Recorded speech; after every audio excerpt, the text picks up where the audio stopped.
One of the most common questions that is being asked, we're shooting this around the month of May when the entire 12th grade of the country is done with their board exams and they're looking at what to do next. And the most common question that at least we are asked is, how do I take ACCA up for the next 3 years, 4 years, along with college, along with work, etc., etc. So in this video, I am going to share a detailed roadmap that should apply to most of you guys and hopefully help you guys make a powerful career decision. If this is the first time you're visiting this channel, then please do click subscribe. We create a lot of content on different counseling videos with respect to finance and accounting courses.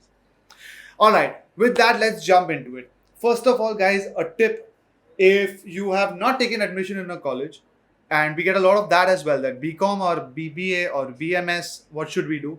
Trust me, at the end of your bachelor's degree, that will not matter. But what will matter is the university or the college you went to. So the first thing is, aim at getting admission in a tier 1 college, even if it's a simple plain BCom versus a tier 2 college with a fancy bachelor's degree.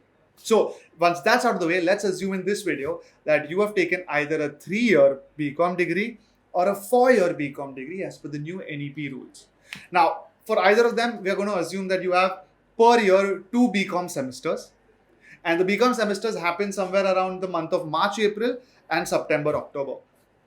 With that said, I'm going to now talk to you all about ACCA. So first, if you all have again not seen the ACCA video we made or are unclear on exams of ACCA, how many, there are 13 exams. The exams are conducted every March, June, September, December, 3 levels, etc., etc. Please visit and view our other video on ACCA course details. I think it's the highest viewed video on YouTube when it comes to ACCA.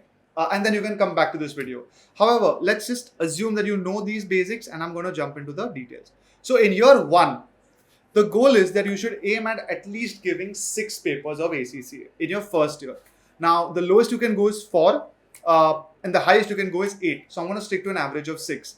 As most of you all should know, the knowledge level of ACCA, which has 3 papers, and the 4th paper, which is the law paper. So the first 4 papers of ACCA are called on-demand exams, which means you can give those exams anytime in the year. On an average, it takes you around 2 months to study per paper, even if you take max to max 3 months per paper. So you can finish your studies of all the first 4 papers between 8 to 12 months. So I'm just going to ease it out and give you all an average of 1 year. Right. So because these are on-demand exams, you can quite easily ensure that you study the exams when your BCom exams are not around. So maybe you can take 2 weeks, 3 weeks to study for your BCom exams in that March, April month and September, October month. And for the rest of the year, focus on finishing your first 4 ACCA papers before you complete year 1. This will take care of your knowledge level. Now you are on year 2. This year, you're supposed to you should aim at giving a minimum of 6 exams in the entire year. The exams for the skill and the professional level are held every March, June, September and December. So when you have your March attempt of ACCA and your September attempt of ACCA, which is overlapping with your BCom curriculum, BCom semester exams, that time you can only aim at giving 1 skill level paper in both these attempts. And the June and the December attempt, when you have much more time, much more the ability to study, that time aim at 2 papers. If you can stick to this routine in the entire second year, you can complete 6 papers. By any chance, if you cannot, try and give between 4 and 5 papers in this attempt. You'll have to be a little clear as to your time availability. And this will leave you with the final professional level to be completed in your 3rd year. Max to max 4 professional papers in the final year. And that would mean that every March, June, September and December, you give 1 paper of professional level. If you can stick to this, then that would mean that by your 3rd year end, you are done with ACCA. Second point is, depending on your college and its attendance, right? I would request that if you guys don't have too much of an attendance issue in your skill level, which is your 2nd year, start working. Best would be start working in a CA form, just like all the CA articles do. Again, I made a detailed video on the PER aspect of ACCA and how we suggest you should work in a CA form, because even though it's difficult, even though it might not be exactly what you might want as an ACCA, the learning, the ability to cover all the criteria of ACCA and your own exposure just explodes if you work in a CA form. So if you can start working in your 2nd year, by your 3rd year end, right? If you're doing a 3 years bachelor's degree, You have completed your BCom, you've completed all 13 papers quite comfortably, and you have around 2 years of work experience with you. If you're doing a 4 years bachelor's degree, it doesn't matter, because by your third year, you should be done with ACCA and hopefully have 2 years of work experience. And by the time you graduate with your fourth year of BCom, you'll have 3 years of work experience, you'll have your ACCA, and you'll have your BCom degree.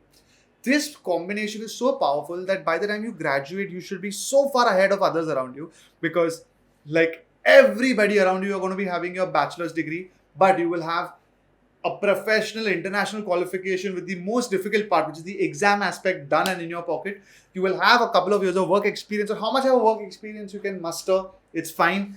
But the more you do, the more ahead you are going to be. And if after that, the first job that you aim for should be aiming for the stars, where you look at the top companies, the best profile that you know you want because of your exposure of studies and work experience. And it can kickstart your career by the age of 21, 22, at the level that maybe top tier MBA colleges can also give their students, or a CA first attempt student would land up starting their career. You have the same opportunity, so aim for that. And I know it's a struggle. I used to personally attend college early in the morning from 7 to around 10:30. Then I would run for my work experience when I was in college till 7, 8 in the evening. Go home, have dinner, and then I would start studying for ACCA till a little late in the night. And I did that for almost 2.5 years. And I personally I honestly didn't have too much of difficulty in that. It was fun, it was difficult, it was challenging, but I just kept on going at it. And the result that it produced at the end of 3 years was, I paid less attention to my BCom degree and was not too bothered about its marks, because I knew it was just important to get the degree. It was more important to focus on ACCA and my work experience. So I had scored decent in my bachelor's degree, but the topper in my class could not even come close to the offer that I received from PwC. I had interviewed at KPMG, at Deloitte. All of them were taking you on as ACCAs at this level, similar to that of a CA, which is 3 times more than just a plain simple bachelor's. So the advantages are unlimited. Time becomes your greatest asset. Your exposure just explodes by the time you're done with your bachelor's degree. That should be the goal. Take advantage of that, guys. And if there's anything else that you think you need to ask us, please leave it in the comments. We'll ensure that we reply.